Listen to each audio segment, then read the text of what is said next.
Hi, first grade. This is Library Lessons with Mrs. Couch. I'm Mrs. Couch, and this week we are celebrating Read Across America Week. And for Read Across America Week, it's a time that we celebrate a whole week of reading. So awesome. It's one of my favorite weeks of the year. And during Read Across America Week at our school, we celebrate the author, Dr. Seuss. So today we are going to be reading Horton Hatches the Egg. Now, this is one of my very, very, very favorite Dr. Seuss books. Horton is one of my favorite characters, and I love all the rhyming and all the things, and I even love the lesson learned at the end. Okay, so our learning target this week is I can listen to content other people present. So you can sit and listen and enjoy the reading because that's what we're celebrating this week is reading. This week is also one of our weeks that we get to dress up if you're in person, or even if you're not. If you're virtual, go ahead and dress up too. Monday is silly and mismatched socks. Tuesday is favorite stuffed animal. Wednesday is wear your clothes inside out or backwards or mismatched. Thursday is your favorite hat. Friday is pajamas. So awesome. That'll be something fun that we can do next this week while we're celebrating. Okay, so let's go ahead and read our story. Like I said, it's one of my very, very favorite ones. I'm so excited. I hope you enjoy it as much as I do. Horton Hatches the Egg by Dr. Seuss.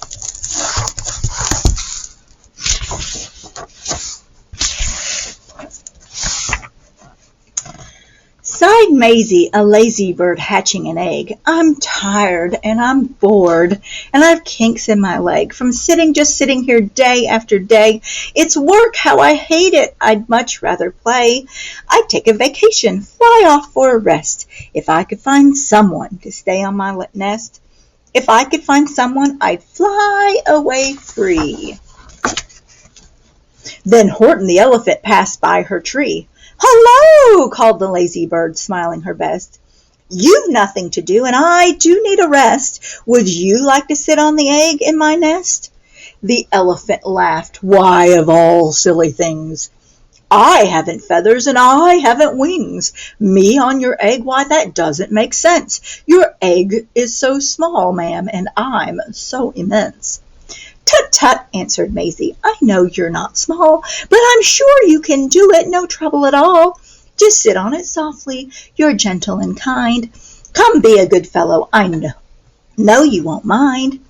"I can't," said the elephant. "Please," begged the bird. "I won't be gone long, sir, I give you my word. I'll hurry right back, why, I'll never be missed."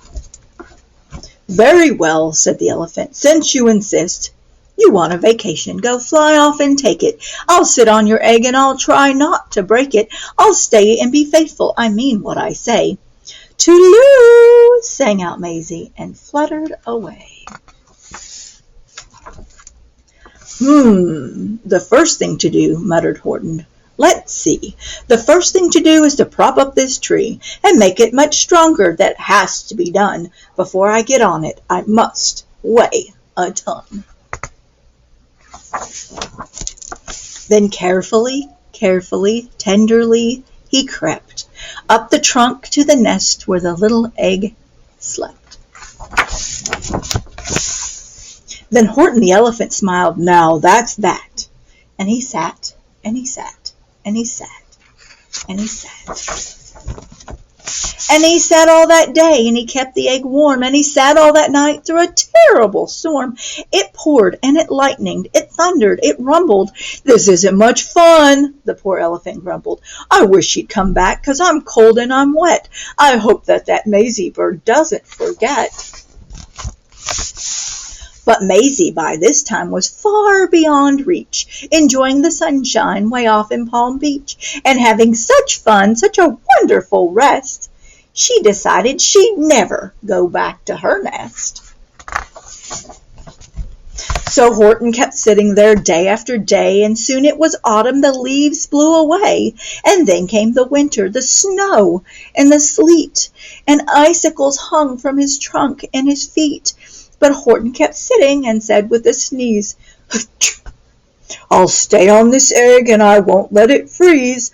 I meant what I said, and I said what I meant. An elephant's faithful 100%. So poor Horton sat there the whole winter through, and then came the springtime with troubles anew. His friends gathered round, and they shouted with glee, "Look, Horton the elephant's up in a tree!" They taunted, they teased him, they yelled, "How absurd! Old Horton the elephant thinks he's a bird!" They laughed and they laughed. Then they all ran away, and Horton was lonely. He wanted to play, but he sat on the egg and continued to say, "I meant what I said, and I said what I meant. An elephant's faithful 100%. No matter what happens, this egg must be tended." But poor Horton's trouble were far, far from ended, for while Horton sat there so faithful, so kind, 3 hunters came sneaking up softly behind. He heard the men's footsteps. He turned with a start. 3 rifles were aiming right straight for his heart.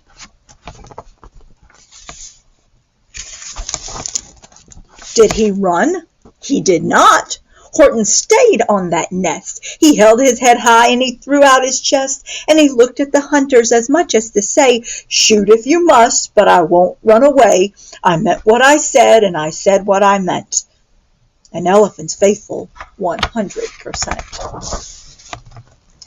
But the men didn't shoot, much to Horton's surprise. They dropped their 3 guns and they stared with wide eyes. "Look!" they all shouted. "Can such a thing be? An elephant sitting on top of a tree! It's strange. It's amazing. It's wonderful. New. Don't shoot him. We'll catch him. That's just what we'll do. Let's take him alive. Why, he's terribly funny. We'll sell him back home to a circus for money." And the first thing he knew, they had built a big wagon with ropes in the front for the pullers to drag on. They dug up his tree and they put it inside, with Horton so sad that he practically cried. "We're off!" the men shouted, and off they all went, with Horton unhappy 100%. Up out of the jungle, up into the sky, up over the mountains 10,000 feet high, then down, down the mountains, and down to the sea went the cart with the elephant, egg, nest, and tree. Then out of the wagon and onto a ship, out over the ocean, and oh, what a trip! Rolling and tossing and splashed with the spray. And Horton said day after day after day, "I meant what I said, and I said what I meant. But oh, I am seasick 100%. After bobbing around for 2 weeks like a cork, they landed at last in the town of New York. "All ashore!" the men shouted, and down with a lurch went Horton the elephant, still on his perch, tied onto a board that could just scarcely hold him. Bump! Horton landed, and then the men sold him. Sold to a circus. Then week after week they showed him to people at 10 cents a peek. They took him to Boston, to Kalamazoo, Chicago, Weehawken, and Washington too, to Dayton, Ohio, St. Paul, Minnesota, to Wichita, Kansas, and Drake, North Dakota. And everywhere thousands of folks flocked to see and laugh at the elephant up in a tree. Poor Horton grew sadder the farther he went. But he said as he sat in the hot, noisy tent, "I meant what I said, and I said what I meant. An elephant's faithful 100%. Then one day the circus show happened to reach a town way down south, not too far from Palm Beach, and dawdling along way up high in the sky, who of all people should chance to fly by but that old good-for-nothing bird, Runaway Maisie, still on vacation and still just as lazy. And spying the flags in the tents just below, she sang out, fun! Why, I'll go to the show." And she swooped from the clouds through the open tent door. "Good gracious!" gasped Maisie. "I've seen you before." Poor Horton looked up with his face white as chalk. He started to speak, but before he could talk, there rang out the noisiest, ear-splitting squeaks from the egg that he'd sat on for 51 weeks. A thumping, a bumping, a wild, alive scratching.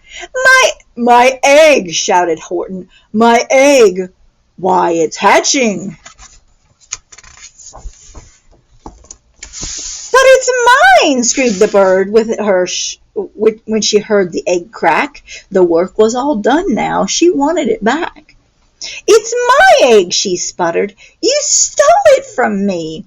Get off of my nest and get out of my tree!" Poor Horton backed down with a sad, heavy heart.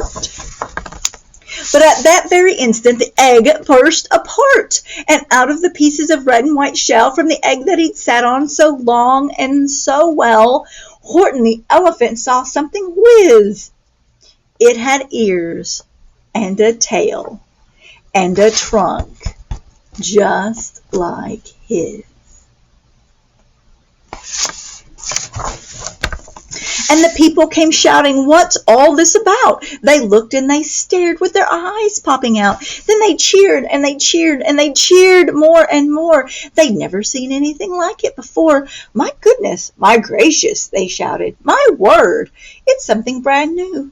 It's an elephant bird. And it should be like that." Because Horton was faithful. He sat and he sat. He meant what he said and he said what he meant.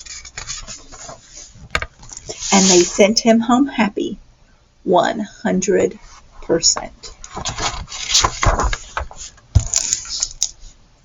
The end. Awesome story, right? I love this story. I love how Horton gives up what he wants to do, um, being able to just to live his life and do what he wants to help out Daisy, to help Maisie the bird, right? And he sits there and he promised her that he would stay there. And so for almost a year, he sits on that egg and he sits and he sits. He sits through rain and through cold, and he sits through people teasing him because he's an elephant sitting on top of an egg. He gets carried off to a circus where people come and stare at him and laugh at him because he's an elephant sitting on a tree on an egg. And then when it's time for the egg to hatch, who shows up? That's right, Maisie. Now, had Maisie done any of the work to hatch that egg? No, she did not. Not a bit. But did she want that egg back when it was time for that egg to hatch? Yes, she did.